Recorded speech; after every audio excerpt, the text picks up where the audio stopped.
Have we started? Whoops. Welcome back, YouTubers, to another episode of the Salzburg Saga.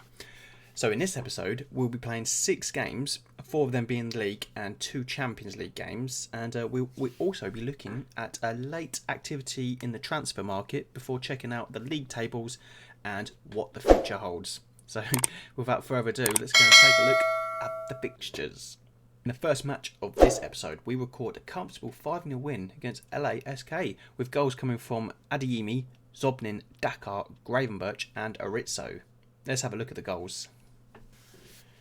So we took the lead in the 21st minute with Adeyemi picking up the ball, and look at this for a drive, look. Hit hard and low past Custa, making it 1-0. That was a really impressive goal. And not long after, we make it 2-0. As we see here, Zobnin plays it to Gravenberch before Zobnin picks it up again, finds Ozil, who plays it to Martinelli, back to Daka, and his Zobnin just boots it beautifully from 30 yards? 25 maybe? Anyway, it went in and it was lovely. And then to make it 3-0, just at the start of the second half, we find Ozil on the ball, plays it to Daka, who also hits a long-range effort, goes past keeper Custa. Now, I don't know if it's us, but that Custa doesn't seem to be stopping much, does he? And then number 4, here we go. We see Gravenberch picks up the ball again from range. Boom. 4-0. All of our goals have come outside the area, and they're all from 25-30 yards. And to make it 5 in stoppage time, we've got Wilson on the ball here. Finds Aritso, just gets inside the box, takes a long range effort once more, and Custa could not stop that, and we win that one 5-0. In our second fixture of this episode, we had our first Champions League game, and this was against Manchester City at home. Statistically, should I say, we did alright. 9 shots, 4 on target. They had 8 shots, 4 on target. But it's goals that count, unfortunately. As we can see here, Sterling and Bernardo Silva scored the goals, which is enough to earn them 3 points. Let's have a look at their goals.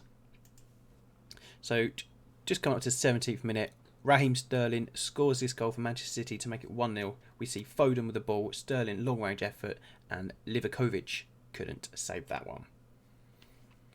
And in the 62nd minute, they make it 2-0 with this goal.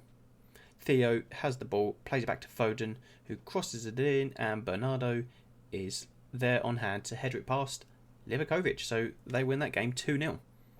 In match game 3, we managed to get back to winning ways. We won this one against Wolfsberger 2-0 with goals from Martinelli and Daka. So we see here, Williams has the ball, he plays it to Wilson, a 1-2 even, should I say. And then Wilson finds Martinelli, who drills it into the top left corner. Keeper is pretty much going the wrong way, so that's 1-0, 22 minutes gone. And then to make it 2-0, Wilson plays a long ball into the box, and Daka heads home in the 55th minute. And that is our 2-0 victory against Wolfsberger. And in this fixture, we managed to win 5-0. We can see we pretty much dominated. 35 shots to their 4, 16 which were on target. They had 0. And we had goals with 2 from Zobnin, 2 from Martinelli, and 1 from Gravenberch in stoppage time. So as we can see here, Zobnin opens the scoring for us in this game, with Wilson playing it to Zobnin on the edge of the box, and he drills it into the keeper, but the keeper basically palms it into the net. And then to make it 2-0, Wilson plays it to Gravenberch, who's looking for the run of Martinelli out on the wing. Well, not wing, but to his left. And then Martinelli takes a long-range effort through the gloves of the goalkeeper, it seemed. So that's 2-0. And then Martinelli adds his second of the game, which makes it our third. We see Chambers finds Wilson. He plays it to Martinelli, and it's 3. And then to make it 4, we see Serge Aurier, who's playing left back for us right now. I'll tell you why shortly. And then Gravenberch floats it in, and Zobnin heads it past Riegler, making it 4. And then finally, in stoppage time, Gravenberch managed to grab himself a goal. As we see here, Chambers finds Wilson, who pulls it back to Gravenberch, has a long range effort, and scores 5-0. And in fixture 5, things didn't really go to plan in our second match of the Champions League. We were away to Paris, and as we can see here, they dominated us. 16 shots, 8 on target. We only managed 1. And they managed to win this game with goals from Icardi and Marquinhos. Let's take a look at their goals. So here's Paris' first goal and Icardi's first. We can see here Llorente plays it through to Neymar, who has his shot deflected pretty much, and Icardi puts it in to make it 1. And then from the spot, Icardi makes it 2. That's 2-0 to Paris. And finally, goal number 3, Neymar swings in a corner, and Marquinhos is on the end of that to make it 3. So a nice comfortable win for Paris that was, at the expense of us. And in the final game of this episode, we were away to Rapid Vienna and we drew this game 1-1. And we can see Schwartz took the lead and then Junuzovic equalised in the 83rd minute. Let's check out both those goals. So as we can see in the 64th minute, Vienna take the lead with a long free kick, and it's headed in at the back post almost to make it 1-0. And then Junuzovic with this beautiful free kick. Keeper should probably be doing better, but beautiful regardless. After 10 games, we are sitting top of the league, quite comfortable. We've managed to win 9 of those, drew 1 and lost 0. We have a brilliant goal difference of 24 goals and only 2 conceded, with a massive goal difference of 22, giving us 28 points. We're 11 points clear of second place Rapid Vienna, so I can happily say this season has started domestically pretty well. But what about the Champions League group? Let's have a look. So, as expected, after just witnessing those 2 defeats in the Champions League, you're going to expect us to be near the bottom of our group. And we are bottom of our group because Real Sociedad are currently sitting 3rd, even though we're both on -5 goal difference. Things aren't looking great at the moment, but if I get a couple of points against San Sebastian and they don't defeat Paris or City, hopefully we can finish 3rd, which means we'll drop into the Europa League. So there's hope for the Europa League yet. We had just about wrapped up our transfer business in the last episode, but we did manage to bring in 1 extra player, and that is Harry Wilson from Liverpool.